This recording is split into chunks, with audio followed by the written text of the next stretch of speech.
Ազգային ժողովն այսօր քննարկեց հարկերի մասին և կուտակային կենսաթոշակների մասին օրենքներում փոփոխություններ և լրացումներ կատարելու մասին օրենքի նախագծերի առաջին ընթերցմամբ ընդունելու հարցը։ Հարակից զեկուցող Բարգավաճ Հայաստան խմբակցության պատգամավոր Միքայել Մելքումյանը բացատրեց, որ սոցիալական վճարները, որոնք գնում են կենսաթոշակներից, համարվում են պարտադիր վճարներ, սակայն հարկադիր մարմինը գանձման համարժեք գործընթացով ապահովված չէ։ Օրենքի փոփոխությունն ասում է, եթե վճարումը չի կատարվում, ապա արգելանք է դրվում գույքի վրա։ Պատգամավոր Հրանտ Բագրատյանը իր ելույթում հղում կատարեց նոր սահմանադրության 60-րդ հոդվածին, ոչ ոք չի կարող զրկվել սեփականությունից բացառությամբ դատական կարգով օրենքով սահմանված դեպքերի։ Գագիկ Հարությունյանն ասում է վերջապես մարդու իրավունքները պիտի գործեն։ Էսա իր գրասահմանությունը։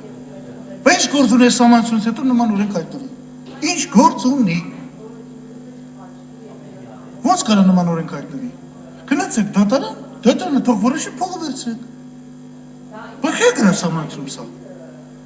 Ճիշտ է, սահմանություն կա 32 հոդված էլ։ Բնակարանի մասով։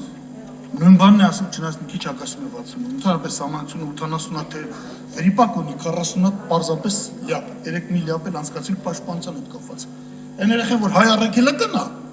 պիտի գնա առաջիկից ծառայի։ Իսկ այն երեխեն, որ այլադավան է, կարա չգնա առաջիկից ծառայի, որովհետև կարա ասի զենք չեմ ուզում կրեմ։ Շուտով մի 2 տարից հետո հայ առաքելական եկեղեցին հետևորդ չի լինելու։ Այսպես լյապեր կան սահմանության մեջ։ Եվ սահմանությունը դրանք ընդունենք, ասենք ընդունված է։ Հիմա սա հստակ գրված է, ուրիշ մեկնաբանություն, հիմա կանչեք ձեր խելոքներից թե կմեկնաբանեն, կասեն սենց է, տենց չի։ Գոնե այս սահմանությունը, որը առանց դա չի անցել, դուք հարկեք, որ հայտարարեցիք անցած։ Հրանտ Բագրատյանը ստեղծված իրավիճակը պատկերավոր ներկայացնելու համար մի պատմություն պատմեց Նապոլեոնի հետ կապված։ Երբ նրա մարշալներից մեկը պարտվել էր մարտում, Նապոլեոնը վերջինիս իր մոտ է կանչել ու հետաքրքրվել, թե նա ինչու է պարտվել։ Ասեց 5 պատճառ կա։ Ասեց թվարկի։ Ասեց դե առաջինը փամփուշ չկար, ասեց մնացած 4 պատճառը կարաս չասես։ Հասկանում եք։ Հիմա սա է, սա ասելուց հետո իմաստ ունի անդրադառնալ թղթին, էլ ասել թղթի մեջ էլ այս խնդիրները կան, ահավոր խնդիրները։ Հասկանում եք։ Այնուամենայնիվ, բացի սահմանադրության հետ հստակ հակասությունից, Բագրատյանը նշեց նաև կուտակային կենսաթոշակների մասին օրենքում եւ այնտեղ առաջարկվող փոփոխություններում առկա խնդիրների մասին։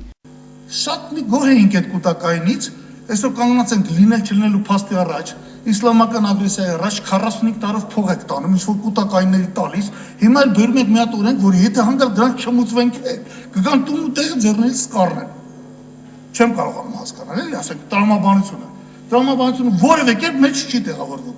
Մենք չգիտենք 45 տարի հետո հուսով եմ Հայաստանը կլինի 45 տարի հետո, բայց որ sense գնա չի լինի։